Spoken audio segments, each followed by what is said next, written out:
You've seen the movies, right? The big, dramatic raid, they take out the kingpin and roll credits. But what if that entire strategy is, well, just wrong? What if the real secret to understanding these massive criminal empires isn't about law enforcement, but about business? Let's get into it. Okay, I know what you're thinking. That sounds nuts. One sells you everything under the sun, the other sells something very different. But, believe it or not, they share a secret weapon. A powerful economic principle that explains exactly how both of them got so big, and it's the key to this whole thing. The answer is a weird word, monopsony. You know what a monopoly is, right?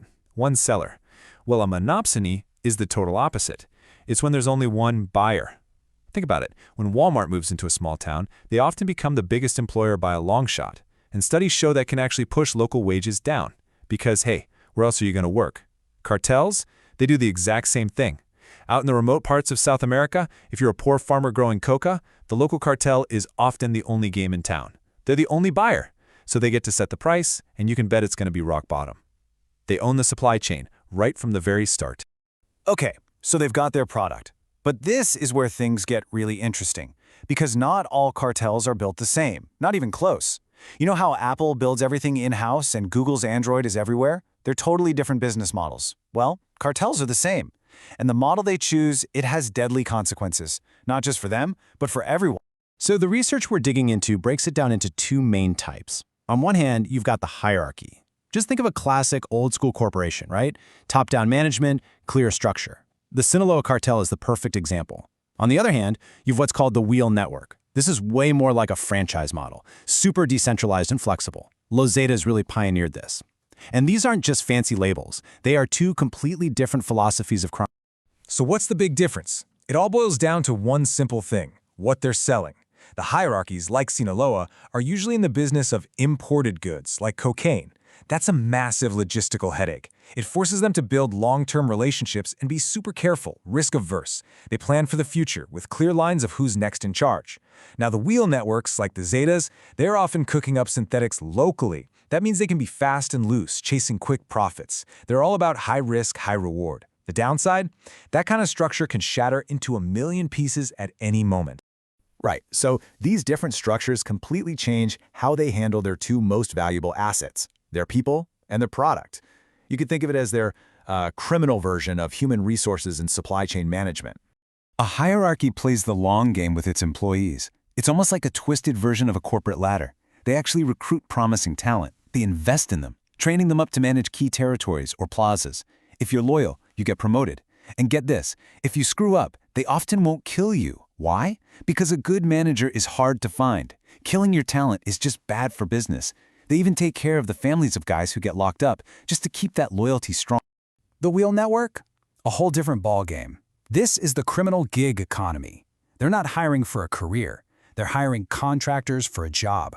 Los Zetas were famous for this, bringing in ex-special forces for their specific skills. There's no promotion path here. You're a disposable asset. The whole point is to get in, make a ton of cash fast, and get out. And if you mess up, well, there's no HR department to file a complaint with. Punishment is swift, brutal, and final. To them, killing a contractor is just a low business expense. So you can see how they value people differently, and that attitude extends directly to their money.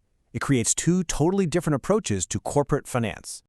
The hierarchy is like your cautious, old money financial advisor. The goal isn't just to get rich, it's to stay rich. They are literally building generational wealth, setting up complex financial systems so their kids and grandkids can live off this stuff for decades. And their methods are slick. We're talking really sophisticated, under-the-radar stuff.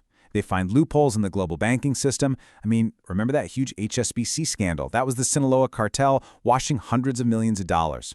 They'll use quiet schemes like buying up scrap gold with cash. The end game is always the same: slide that dirty money into the clean economy without anyone noticing. And then you've got the wheel network. Forget the cautious advisor. This is the high-stakes gambler at the Vegas table throwing chips everywhere. They're impatient. They've got mountains of cash they need to clean, and they need to do it now. They couldn't care less about attracting attention. Their appetite for risk is just off the charts. And their money laundering schemes are just as loud and flashy as you'd expect. A branch of Los Zetas actually started a quarter-horse racing business, and they weren't exactly trying to be subtle about it. I mean, they named their champion horses things like #1 Cartel and 44s. Yeah, seriously, that's basically painting a giant target on your back for the feds. But for them, cleaning that cash fast is worth the insane risk. Okay, so we've got two very different corporate cultures, right? One's like a stable blue-chip company, the other's like a chaotic startup. But this is the part that really matters. This isn't just a business school case study, because the model a cartel picks has a direct and often terrifying impact on the lives of regular people. Here's the critical point.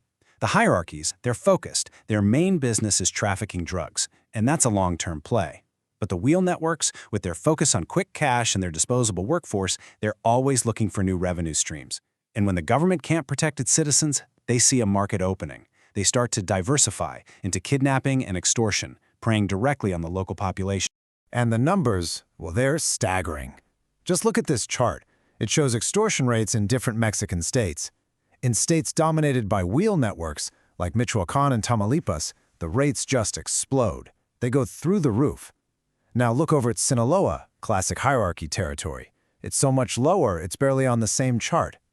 In fact, the worst year for extortion in Sinaloa was still better than the best year in Michoacán. That tells you everything. And that brings us to maybe the most important point of this whole thing. Yeah, the drugs themselves are obviously a huge problem. But for the average person just trying to live their life, the biggest threat might not be what the cartel is selling, it's how they're selling it. Their business model is what determines how dangerous they are to the community. So all of this leaves us with a really tough question, doesn't it? If the kingpin strategy doesn't work on a stable hierarchy, and an all-out war just makes the wheel networks more vicious and predatory, then what are we supposed to do? How do you actually fight these organizations effectively? It seems like the answer isn't going to come from kicking down more doors. Maybe it'll come from understanding the economics.